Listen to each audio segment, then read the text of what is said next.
ಮಿತ್ರರೇ ನಮಸ್ಕಾರ. ಮಿತ್ರರೇ, ಇರಾನ್ ಮತ್ತು ಅಮೆರಿಕದ ನಡುವಿನ ಯುದ್ಧ ನಿಲ್ತಿದ್ದ ಹಾಗೆ ಟ್ರಂಪ್ ಅವರು ತನ್ನ ನೆಕ್ಸ್ಟ್ ಟಾರ್ಗೆಟ್ ಅನ್ನು ಫಿಕ್ಸ್ ಮಾಡಿಕೊಂಡಿದ್ದಾರೆ. ಅದು ನ್ಯಾಟೋ ಅಂತ ನಿಮಗೆ ನಾನು ಹಿಂದಿನ ವಿಡಿಯೋಗಳಲ್ಲೇ ತಿಳಿಸಿದ್ದೆ. ಟ್ರಂಪ್ ಅವರು ಮುಂದೆ ನಿರಂತರವಾಗಿ ನ್ಯಾಟೋವನ್ನು ಟಾರ್ಗೆಟ್ ಮಾಡ್ತಾರೆ. ಮೊದಲನೆಯದಾಗಿ ಟ್ರಂಪ್ ಅವರಿಗೆ ತಾಳ್ಮೆ ಇಲ್ಲ. ಅಂದರೆ ಲಾಂಗ್ ಟರ್ಮ್ವರೆಗೂ ಕೂಡ ಕಾದು ಯಾವುದೋ ಒಂದು ವಿಚಾರವನ್ನು ತಾರ್ಕಿಕ ಅಂತ್ಯಕ್ಕೆ ತೆಗೆದುಕೊಂಡು ಹೋಗೋದಲ್ಲ ಟ್ರಂಪ್ಗೆ ಇಷ್ಟನೂ ಆಗೋದಿಲ್ಲ, ಅದು ಅವರಿಗೆ ಬೇಕಾಗೂ ಇಲ್ಲ. ಅವರು ಪ್ರತಿನಿತ್ಯವೂ ಕೂಡ ಹೆಡ್ಲೈನ್ ಮತ್ತು ಡೆಡ್ಲೈನ್ ಇದರ ನಡುವೆಯೇ ಕೆಲಸ ಮಾಡುವಂಥ ವ್ಯಕ್ತಿ. ಟ್ರಂಪ್ ಬಗ್ಗೆ ಯಾಕೆ ಈ ಪೀಠಿಕೆ ಅಂತ ನಿಮಗೆ ಅನ್ನಿಸ್ತಾ ಇದೆಯಾ? ಇದಕ್ಕೊಂದು ಕಾರಣ ಇದೆ. ಈಗ ಇರಾನ್ ವಿರುದ್ಧ ಅಮೆರಿಕ ಯುದ್ಧವನ್ನು ಶುರು ಮಾಡ್ತಲ್ಲ, ಆರಂಭದಲ್ಲಿ ಇರಾನನ್ನು ಸೋಲಿಸಿ ಅಲ್ಲಿ ರೆಜಿಮ್ ಚೇಂಜ್ ಮಾಡುವ ಹಂತಕ್ಕೆ ಅಮೆರಿಕ ಮಾತನಾಡ್ತಾ ಇತ್ತು. ಈಗ ಅಮೆರಿಕದ ಕಂಡೀಷನ್ ಹೇಗಿದೆ ಅಂತಂದ್ರೆ, ಹೇಗಾದ್ರೂ ಮಾಡಿ ಈ ಯುದ್ಧದಿಂದ ಕೈ ತೊಳೆದುಕೊಳ್ಳುವಂಥ ಲಕ್ಷಣ ಕಾಣ್ತಾ ಇದೆ. ವಿನ್ ವಿನ್ ಸಿಚುವೇಶನ್ ಅನ್ನುವ ಹಂತಕ್ಕೆ ಮಾತನಾಡ್ತಾ ಇದ್ದಾರೆ. ಅಂದರೆ ಇರಾನ್ ಕೂಡ ಗೆದ್ದಿಲ್ಲ, ಅಮೆರಿಕ ಕೂಡ ಗೆದ್ದಿಲ್ಲ. ಈ ರೀತಿಯಾಗಿ ಯುದ್ಧ ಅಂತ್ಯ ಮಾಡುವಂತಹ ಒಂದು ತಯಾರಿಯಲ್ಲಿ ಅಮೆರಿಕ ಇದೆ. ಆದರೆ ಇದರ ನಡುವೆ ಸಿಕ್ಕಾಕೊಂಡಿರುವಂತಹದ್ದು GCC ದೇಶಗಳು. ಅವರಿಗೀಗ ಪ್ರಶ್ನೆ ಉದ್ಭವಿಸಿದೆ, ಅಮೆರಿಕ ಏನೋ ಕೈ ತೊಳ್ಕೊಂಡು ಹೋಗ್ಬಿಡುತ್ತೆ, ನಮ್ಮ ಕತೆ ಏನು? ಇಲ್ಲಿ ಅನಗತ್ಯವಾಗಿ ಪರ್ಷಿಯನ್ ಗಲ್ಫ್ ಭಾಗದಲ್ಲಿ ಒಂದು ಹೊಸ ಬಾಸನ್ನು ಹುಟ್ಟಾಕಿ ಅಮೆರಿಕ ಹೋಗ್ತಾ ಇದೆ. ಪರ್ಷಿಯನ್ ಗಲ್ಫ್ನಲ್ಲಿ ಹೊಸ ಆರ್ಡರ್ ಕ್ರಿಯೇಟ್ ಆಗುವಂಥ ಹಂತಕ್ಕೆ ಬಂದು ನಿಂತಿದೆ. ಹೀಗಾಗಿ GCC ಕಂಟ್ರಿಗಳು ಬಹಳ ಒತ್ತಡದಲ್ಲಿದ್ದಾವೆ.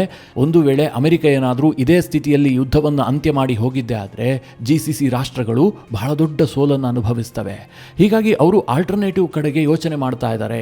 ಮುಂದಿನ ದಿನಗಳಲ್ಲಿ ಇರಾನನ್ನು ಕಂಟ್ರೋಲ್ ಮಾಡೋದಕ್ಕೆ ಹೊಸ ದೇಶದ ಮೊರೆ ಹೋಗ್ತವೆ. ಆ ದೇಶ ಇಸ್ರೇಲ್ ಆಗಿರುತ್ತೆ ಎನ್ನುವಂತಹ ಮಾತು ಕೇಳಿ ಬರ್ತಾ ಇದೆ.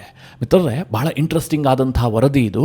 ಇದರ ಬಗ್ಗೆ ಸ್ವಲ್ಪ ಡೀಟೇಲ್ ಆಗಿ ಹೇಳ್ತೀನಿ. GCC ರಾಷ್ಟ್ರಗಳ ಪರಿಸ್ಥಿತಿ ಏನಾಗಿದೆ, ಯುದ್ಧದ ವಿಚಾರದಲ್ಲಿ ಅವರ ಮುಂದಿನ ನಿಲುವೇನು, ಇದೆಲ್ಲದರ ಬಗ್ಗೆ ಮಾಹಿತಿ ಕೊಡ್ತೀನಿ. ನೀವು ಈ ವಿಡಿಯೋನ ಕೊನೆವರೆಗೂ ಮಿಸ್ ಮಾಡದೆ ನೋಡಿ.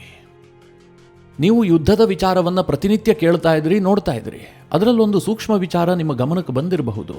ಅದೇನು ಕೇಳಿದ್ರೆ, ಪ್ರತಿನಿತ್ಯ ನಾವು ಚರ್ಚೆ ಮಾಡ್ತಾ ಇರುವಂತಹ ವಿಷಯ ಏನು? ಅಮೆರಿಕ ವರ್ಸಸ್ ಇರಾನ್, ಶಾಂತಿ ಮಾತುಕತೆ, ಪಾಕಿಸ್ತಾನ ಮಧ್ಯಸ್ಥಿಕೆ, ಈಜಿಪ್ಟ್ ಮಧ್ಯಸ್ಥಿಕೆ, ತುರ್ಕಿ ಮಧ್ಯಸ್ಥಿಕೆ, ಹೀಗೆ ಬೇರೆ ಬೇರೆ ದೇಶದ ಹೆಸರುಗಳನ್ನು ಕೇಳ್ತಾ ಇದ್ದೀವಿ. ಆದರೆ ಹೆಚ್ಚು ಹೆಸರು ಬರ್ತಾ ಇರುವಂತದ್ದು ಅಮೆರಿಕ ಮತ್ತು ಇರಾನ್. ಈ ಮಧ್ಯದಲ್ಲಿ ನೀವೆಲ್ಲಾದರೂ ಈ GCC ರಾಷ್ಟ್ರಗಳು, ಅದು ಸೌದಿ ಅರೇಬಿಯಾ ಇರಬಹುದು, UAE, ಕತಾರ್, ಒಮಾನ್, ಈ ಯಾವುದಾದ್ರೂ ದೇಶದ ಹೆಸರನ್ನು ಕೇಳ್ತಾ ಇದ್ದೀರಾ?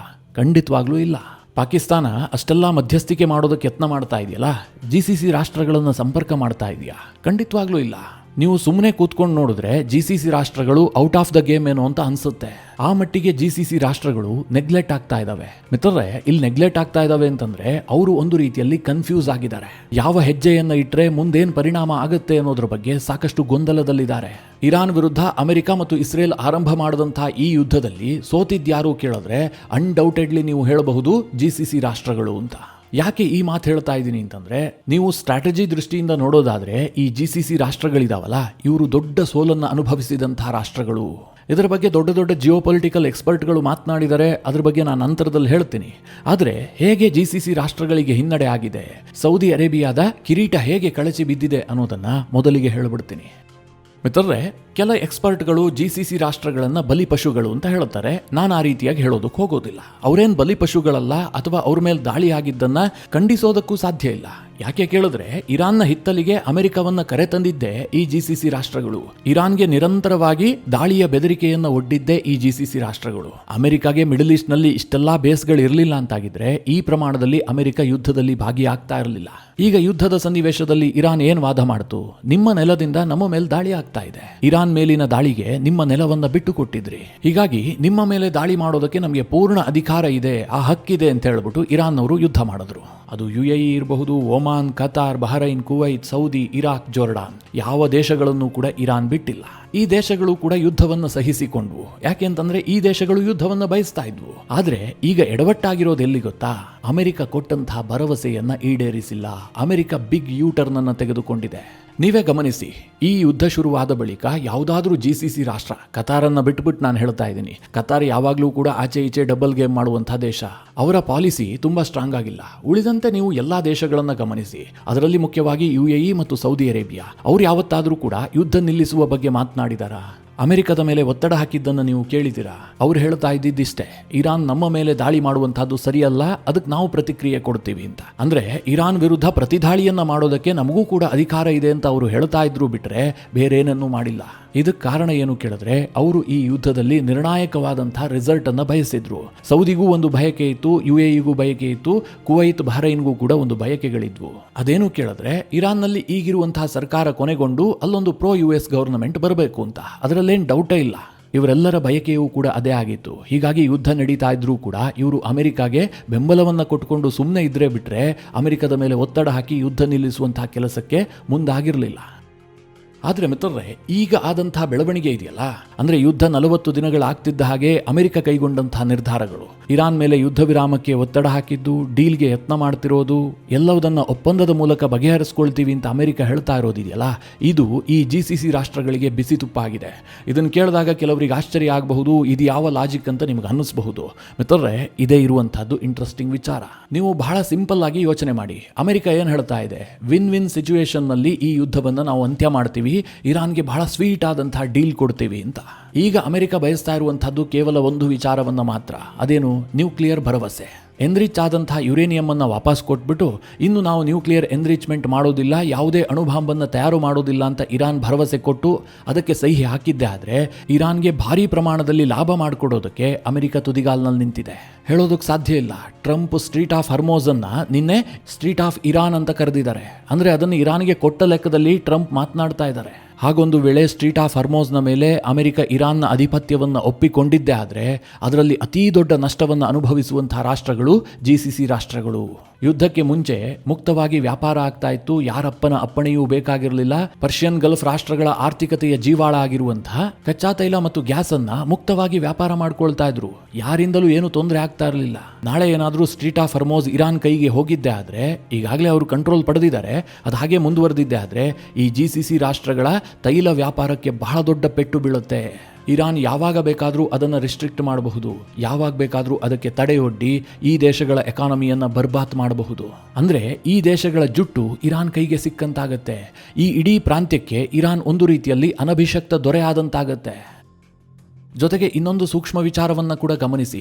ಇಷ್ಟು ದಿನ ಮಿಡಲ್ ಈಸ್ಟ್ಗೆ ಬಾಸ್ ಯಾರು ಕೇಳಿದ್ರೆ ಬಹುತೇಕರು ಸೌದಿ ಅರೇಬಿಯಾ ಅಂತ ಹೇಳ್ಬಿಡ್ತಾ ಇದ್ರು. ಸೌದಿಯೂ ಕೂಡ ಬಹಳ ದೊಡ್ಡದಾಗಿ ಪೋಸ್ ಕೊಡ್ತಾ ಇತ್ತು, ನಾನು ಇಡೀ ಇಸ್ಲಾಮಿಕ್ ವರ್ಲ್ಡ್ನ ಬಾದ್ಶಾ, ಇಸ್ಲಾಂನ ಪವಿತ್ರ ಕ್ಷೇತ್ರಗಳಾದಂತಹ ಮೆಕ್ಕಾ ಮತ್ತು ಮದೀನಾದ ಕಸ್ಟೋಡಿಯನ್ ನಾನು. ಜೊತೆಗೆ ಇಸ್ಲಾಮಿಕ್ ವರ್ಲ್ಡ್ನಲ್ಲಿ ಅತಿ ಹೆಚ್ಚು ಡಿಫೆನ್ಸ್ ಬಜೆಟ್ ಅನ್ನು ಹೊಂದಿರುವಂತಹ ದೇಶ ನಮ್ಮದು. ಹೀಗಾಗಿ ನಮ್ಮ ಸೇನೆ ಬಹಳ ಮಜಬೂತ್ ಆಗಿದೆ, ಈ ಇಡೀ ರೀಜನ್ನಲ್ಲಿ ನಾವೇ ಸೂಪರ್ ಪವರ್ ಅಂತ ಸೌದಿ ಪೋಸ್ ಕೊಡ್ತಾ ಇತ್ತು.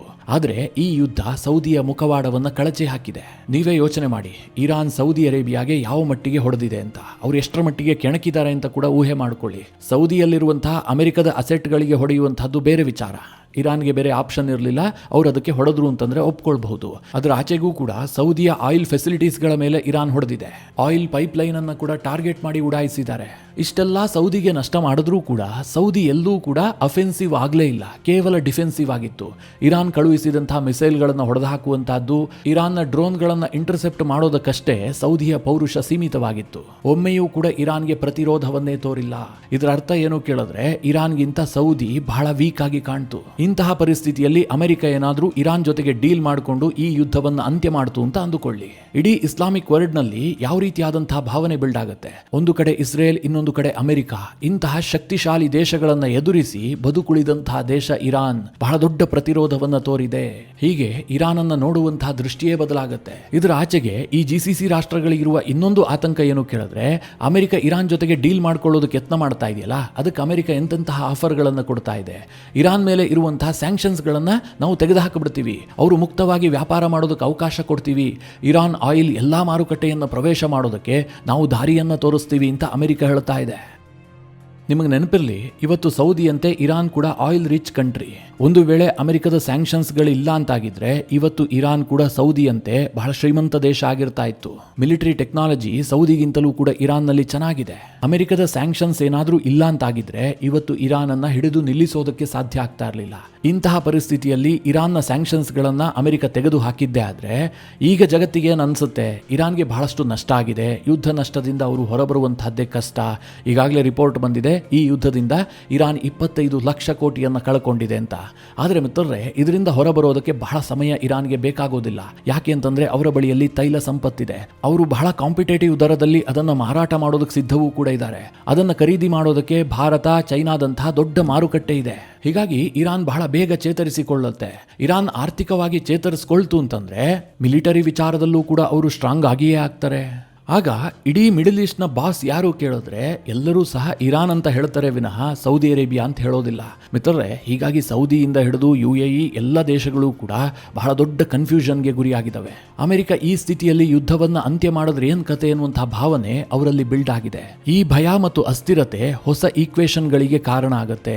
ಇದನ್ನೇ ಅನೇಕ ಜಿಯೋಪೊಲಿಟಿಕಲ್ ಎಕ್ಸ್ಪರ್ಟ್ಗಳು ಅಭಿಪ್ರಾಯ ಪಡ್ತಾ ಇರೋದು. ಇದರ ಬಗ್ಗೆ ಇತ್ತೀಚೆಗೆ ಈಜಿಪ್ಟ್ ಮೂಲದ ಪ್ರಖ್ಯಾತ ಜಿಯೋಪೊಲಿಟಿಕಲ್ ಎಕ್ಸ್ಪರ್ಟ್ ಡಾಲಿಯಾ ಜಿಯಾದ ಒಂದು ಹೇಳಿಕೆಯನ್ನು ಕೊಟ್ಟಿದ್ರು. ಈ GCC ರಾಷ್ಟ್ರಗಳಿಗೆ ಈಗ ಅಮೆರಿಕದ ಮೇಲೆ ಇದ್ದಂತಹ ನಂಬಿಕೆ ಕಂಪ್ಲೀಟ್ ಆಗಿ ಹೊರಟು ಹೋಗ್ಬಿಟ್ಟಿದೆ. ಈ ಪರಿಸ್ಥಿತಿಯಲ್ಲಿ ಅವರಿಗೆ ಭಯ ಆವರಿಸಿದೆ. ಮುಂದೇನು ಅನ್ನುವಂತಹ ಪ್ರಶ್ನೆ ಉದ್ಭವಿಸಿದೆ. ಈ ಭಯ ಮತ್ತು ಅನ್ಸರ್ಟನಿಟಿ ಇದೆಯಲ್ಲ, ಈ ಕಾರಣದಿಂದಾಗಿ ಈ ಎಲ್ಲಾ GCC ರಾಷ್ಟ್ರಗಳು ಕೂಡ ಮುಂದಿನ ದಿನಗಳಲ್ಲಿ ಇಸ್ರೇಲ್ಗೆ ತುಂಬಾ ಹತ್ತಿರ ಆಗ್ತವೆ. ನೇರವಾಗಿ ಇಸ್ರೇಲ್ ಜೊತೆಗೆ ಕೈ ಜೋಡಿಸಿ ನಾವು ಬಾಯಿ ಅಂತ ಹೇಳದೇ ಇರಬಹುದು. ಪರೋಕ್ಷವಾಗಿ ಇರಾನ್ ವಿರುದ್ಧ ಇಸ್ರೇಲ್ ಇನ್ನಷ್ಟು ಶಕ್ತಿಯುತವಾಗುವಂತೆ ಇವುಗಳು ಸಪೋರ್ಟ್ ಮಾಡ್ತವೆ. ಇದು ಇಡೀ ಮಿಡಲ್ ಈಸ್ಟ್ ನ ಚಿತ್ರಣವನ್ನೇ ಬದಲಾಯಿಸುತ್ತೆ ಅಂತ ಡಾಲಿಯಾ ಜಿಯಾದ ಅಭಿಪ್ರಾಯವನ್ನು ಪಟ್ಟಿದ್ರು. ಸದ್ಯದ ಬೆಳವಣಿಗೆಗಳನ್ನು ನೋಡಿದ್ರೆ ಇದು ಸತ್ಯ ಅಂತ ಅನ್ನಿಸ್ತಾ ಇದೆ. ಒಂದು ವೇಳೆ ಮಿತ್ರರೇ, ಅಮೆರಿಕ ಏನಾದರೂ ಇರಾನ್ ವಿಚಾರದಲ್ಲಿ ಕೈ ತೊಳೆದುಕೊಳ್ಳಬಹುದು, ಇಲ್ಲಿಗೆ ಸಾಕು ಅಂತ ಹೇಳಿ ಅವರು ನಿಲ್ಲಿಸಬಹುದು. ಆದರೆ ಇಸ್ರೇಲ್ ನಿಲ್ಲಿಸುವಂತಹ ಮಾತೇ ಇಲ್ಲ.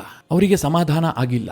ಸದ್ಯ ಈ GCC ರಾಷ್ಟ್ರಗಳಿಗಿರುವಂತಹ ಭಯ ಇದೆಯಲ್ಲ, ಇದನ್ನ ಇಸ್ರೇಲ್ ಎನ್ಕ್ಯಾಶ್ ಮಾಡಿಕೊಳ್ಳುವಂತಹ ಸಾಧ್ಯತೆಗಳಿದಾವೆ. ಕೆಲವರಿಗೆ ಅನ್ನಿಸ್ತಾ ಇರಬಹುದು, ಯಾಕೆ ಇವರೆಲ್ಲ ಇಸ್ರೇಲ್ ಕಡೆಗೆ ಹೋಗ್ತಾರೆ, ಪಾಕಿಸ್ತಾನವನ್ನ ಬೆಂಬಲಿಸ್ತಾರೆ, ಈಜಿಪ್ಟ್ ಅನ್ನ ಬೆಂಬಲಿಸ್ತಾರೆ ಅಂತ. ಸುನ್ನಿ ರಾಷ್ಟ್ರಗಳಿದಾವೆ, ದೊಡ್ಡ ಸೈನಿಕ ಶಕ್ತಿಗಳಾಗಿದ್ದಾವೆ. ಈಗಾಗಲೇ ಪಾಕಿಸ್ತಾನ ಮತ್ತು ಸೌದಿಯ ನಡುವೆ ಡಿಫೆನ್ಸ್ ಪ್ಯಾಕ್ಟ್ ಕೂಡ ಇದೆ. ಇಂತಹ ಸಂದರ್ಭದಲ್ಲಿ ಈ GCC ರಾಷ್ಟ್ರಗಳಿಗೆ ಇಸ್ರೇಲ್ನ ಅವಶ್ಯಕತೆ ಯಾಕೆ ಬರುತ್ತೆ ಅಂತ. ಮಿತ್ರರೇ, ಈ ಯುದ್ಧದಲ್ಲಿ ಪಾಕಿಸ್ತಾನವೂ ಎಕ್ಸ್ಪೋಸ್ ಆಗಿದೆ, ಈಜಿಪ್ಟ್ ಕೂಡ ಎಕ್ಸ್ಪೋಸ್ ಆಗಿದೆ. ಈಜಿಪ್ಟ್ ಪಿಕ್ಚರ್ನಲ್ಲೇ ಇರಲಿಲ್ಲ ಅಂತ ಅಂದುಕೊಂಡ್ರೂ ಕೂಡ ಪಾಕಿಸ್ತಾನ ಏನ್ ಮಾಡ್ತು? ಸೌದಿಯ ರಕ್ಷಣೆಗೆ ಪಾಕಿಸ್ತಾನ ಹೋಯ್ತಾ? ಬದಲಾಗಿ ಅಮೆರಿಕದ ಚೇಲ ಚಮಚನ್ ತರ ಕೆಲಸ ಮಾಡ್ತಾ ಇದೆ. ಇನ್ನೊಂದ್ಸಲ ಯುದ್ಧ ಶುರುವಾದ್ರೆ ನೀವು ಯುದ್ಧಕ್ಕೆ ಬರಬೇಕು ಅಂತ ಸೌದಿ ಕಟ್ಟಪ್ಪಣೆ ಮಾಡಿಬಿಟ್ಟು ತನ್ನ ಡಿಫೆನ್ಸ್ ಪ್ಯಾಕ್ಟ್ ಅನ್ನ ಜಾರಿಗೆ ತಂದ ತಕ್ಷಣವೇ ಪಾಕಿಸ್ತಾನ ಈ ಯುದ್ಧ ನಿಂತ್ರೆ ಸಾಕು ಅಂತ ಹೇಳಿ ಸಾಕಷ್ಟು ಹರಸಾಹಸ ಪಡ್ತಾ ಇದೆ. ಆಸಿಮ್ ಮುನೀರ್ 3 ದಿನ ಹೋಗಿ ಇರಾನ್ ನಲ್ಲಿ ಕೂತ್ಕೊಂಡಿದ್ದ. ಇನ್ನೂ ಸೂಕ್ಷ್ಮವಾಗಿ ಹೇಳಬೇಕು ಅಂತಂದ್ರೆ ಅಂತಹ ಅಮೆರಿಕದ ಮುಂದೆಯೇ ಇರಾನ್ ತನ್ನ ಹಠವನ್ನು ಪ್ರದರ್ಶನ ಮಾಡಿದೆ. ಅಂತಹದರಲ್ಲಿ ಪಾಕಿಸ್ತಾನಕ್ಕೆ ಹೆದರಿಕೊಳ್ಳುತ್ತಾ, ಪಾಕಿಸ್ತಾನಕ್ಕೆ ಬಗ್ಗುತ್ತಾ. ಈ ಕಾರಣದಿಂದ ಇರಾನನ್ನ ಹದ್ದುಬಸ್ತಿನಲ್ಲಿಡೋದಕ್ಕೋಸ್ಕರವಾಗಿ GCC ರಾಷ್ಟ್ರಗಳು ಮುಂದಿನ ದಿನಗಳಲ್ಲಿ ಇಸ್ರೇಲ್ಗೆ ಹತ್ತಿರ ಆಗ್ತವೆ. ಹಿಂಬಾಗಿಲ ಮೂಲಕವಾದರೂ ಇಸ್ರೇಲ್ಗೆ ಸಪೋರ್ಟ್ ಮಾಡುವಂತಹ ಕೆಲಸವನ್ನ GCC ರಾಷ್ಟ್ರಗಳು ಮಾಡ್ತವೆ ಅಂತ ಆ ಭಾಗದ ಜಿಯೋಪೊಲಿಟಿಕಲ್ ಎಕ್ಸ್ಪರ್ಟ್ಗಳೇ ಅಭಿಪ್ರಾಯ ಪಡ್ತಾ ಇದ್ದಾರೆ. ಮಿತ್ರರೇ, ಈ ವಿಚಾರದ ಕುರಿತಾಗಿ ನಿಮಗೇನು ಅನಿಸುತ್ತೆ? ನಿಮ್ಮ ಅನಿಸಿಕೆ ಅಭಿಪ್ರಾಯವನ್ನು ಕಮೆಂಟ್ ಮಾಡುವ ಮೂಲಕ ನಮಗೆ ತಿಳಿಸಿ. ಹಾಗೆ ನಿಮಗೆ ಈ ವಿಡಿಯೋ ಇಷ್ಟವಾದರೆ ಲೈಕ್ ಮಾಡಿ. ಜೊತೆಗೆ ನೀವಿನ್ನೂ ನಿಮ್ಮ ನೆಚ್ಚಿನ ಸಂಸ್ಕಾರ ಸೌರಭ ಯೂಟ್ಯೂಬ್ ಚಾನಲ್ನ ಸಬ್ಸ್ಕ್ರೈಬ್ ಮಾಡಿಲ್ಲ ಅಂತಾದರೆ ಈ ಕೂಡಲೇ ಸಬ್ಸ್ಕ್ರೈಬ್ ಮಾಡಿ. ಮುಂದಿನ ಎಲ್ಲ ಅಪ್ಡೇಟ್ಗಳ ನೋಟಿಫಿಕೇಷನ್ಗಾಗಿ ಬೆಲ್ ಐಕಾನ್ ಒತ್ತಿ.